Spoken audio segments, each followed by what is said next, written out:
I started this channel 8 years ago. No experience with cameras, video, editing, or sound. I called the channel Dungeon Craft because I crafted dungeons out of foam. And it was also about the craft of GMing, all my tips and tricks that I've accumulated over the years. And it was bi-weekly, just 2 episodes a month for the first year or so. I went weekly by adding reviews of independent games and news. And I found myself right in the middle of the OGL scandal. This got me a lot of viewers, but all that is about to change, and I explain how today on Dungeon Craft. Welcome to Dungeon Craft. I'm Professor DM, and this channel is about tabletop role-playing games. YouTube has been good to me. I have 150,000 subscribers and one of these neat silver play buttons. Thank you so much to everyone who subscribed. I'm still gaining over 500 subscribers every month, and my videos average 30 to 50,000 views.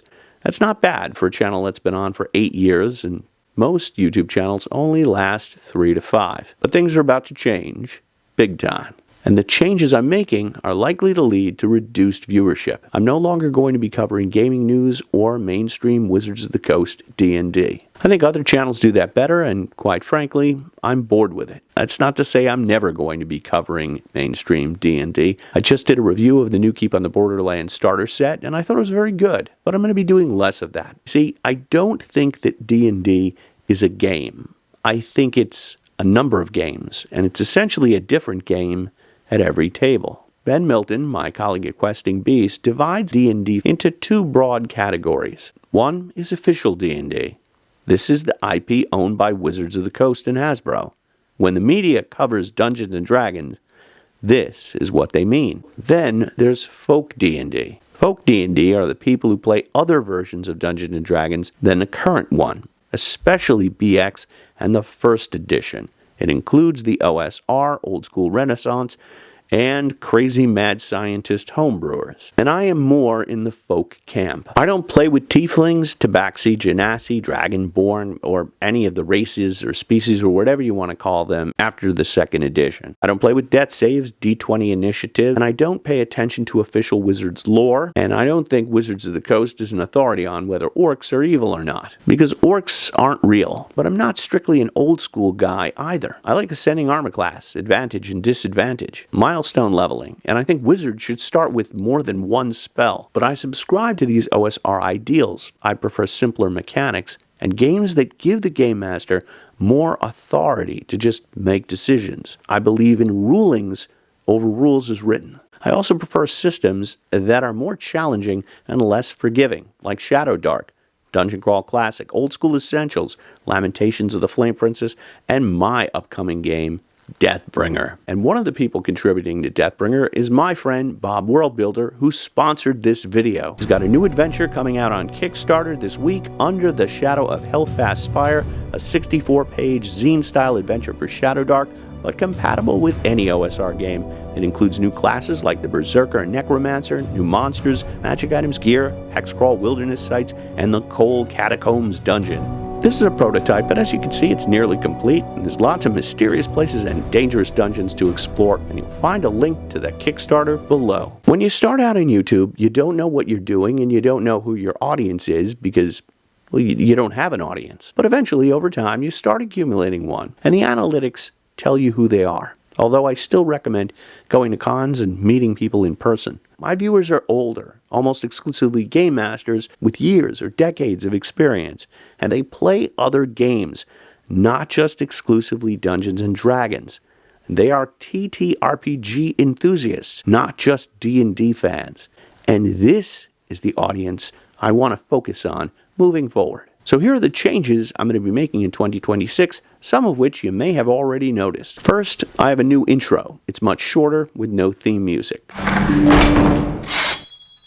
And that's because in modern YouTube, intros are really short. They're only 1 or 2 seconds. Nobody's watching the intro. I also have taken steps to curate the channel. This means making a lot of old videos private. As of this week, I have made every news video I've ever done private. Now the algorithm has to recommend my DM and review content because That's the only stuff I'm leaving up. And it's been working. I've been reading the comments and people are discovering those old videos. When you watch someone's YouTube channel, the algorithm is going to serve you more of that person's content. You'll immediately see it appearing on your home page. When you click on that video, it's what they call a virtuous cycle. You go from video to video to video, binge watching. But when you got 500 videos like I do, some of the videos the algorithm picks are kind of wacky, like the video I did on painting an undead Tyrannosaurus Rex. It was one of my first 10 videos. Almost nobody watched it, and if you're shown that, you're just going to skip it. So that's the kind of video I've made private, but I'm keeping the most popular ones, the ones that you enjoy the most. Now, if you are looking for one of my old videos and you can't find it, contact me on Dungeon Craft Facebook group. Tell me what the video is, and I'll make it public again. Moving forward, I'm only going to have about 100 public videos at any given time. I'll continue to focus on old school games, independent game reviews, and homebrew advice, as well as my own game, Deathbringer, which is kickstarting this May, and just won EN World's poll for the most anticipated TTRPG of 2026. Thanks to everyone who voted, and thanks to Justin Sorois, author and artist of The Sickest Witch TTRPG. He made me this terrific Deathbringer painting. If you're interested in Deathbringer, you can sign up for the newsletter at the link below. I'll continue to do more OSR stuff, reviewing old modules, because the Caves of Carnage Supercut and Village of Hamlet were so popular. And of course, my Dungeon Philosophy series. Most recently, we talk about a DM whose player wanted complete immunity from death, permanent plot armor. It only got 30,000 views, but it got over 2,000 comments. I've had 100,000 view videos that didn't get that many comments, and the comments are really in depth. It really goes to show you how much experience my audience has. And I'd like to do interviews with more creators. So far, Luke Gygax, Mike Merles, Travis Willingham, and Matt Mercer from Critical Role have stopped by. I'd like to do more of those types of interviews. If you're enjoying this content, hit like and comment. Thank you. If you want to see what the channel is going to look like moving forward, watch the last couple of videos. I have a bunch of reviews. I think I reviewed 14 games total. And I started the year dropping a 1 hour, 40-minute supercut of my Caves of Carnage series. That is now the only place to see it, and I edited the video to present the caves as the player should go through them from the easiest to the most difficult, and I added new material, so check it out. My channel also has an expiration date. You're not going to know when it is, because I don't exactly know when it is. It's not going to be tied to a specific episode number like episode 500 or 600, or any particular year, but there are fewer years ahead than behind. I subscribe to Neil Young's philosophy of it's better to burn out than to fade away. I'm not going to go through a whole long, slow decline into irrelevancy. I already have 2 other jobs. This is what I do for fun. And the moment it stops being fun, I'm going to quit. And I'm not going to just disappear. I am going to have a final episode where I sign off. In the meantime, I want to continue to advocate for independent games. There are very few channels with 50, 75, or over 100,000 subscribers that really cover independent games. Among them are Ben Milton at Questing Beast, Seth Skorkowski, Baron DeRopp, Bob Worldbuilder, and Dottie over at Mystic Arts. Sorry, I almost forgot my friend Dave Thomavor. But these are the channels I really like. They're covering not just mainstream D&D. But I'm going to need your help, because mainstream D&D and controversy is what gets the views. Homebrew and the OSR is a much smaller audience. That's why if you enjoy this content, you should subscribe. I'm looking at the analytics, and there are so many people who watch every week but still aren't subscribed. And just because you subscribe doesn't mean you're going to automatically receive content from this channel, because that's not the way YouTube works. YouTube gives you more of the videos that you've been watching recently. When I release a video, only a sliver of my audience receives it.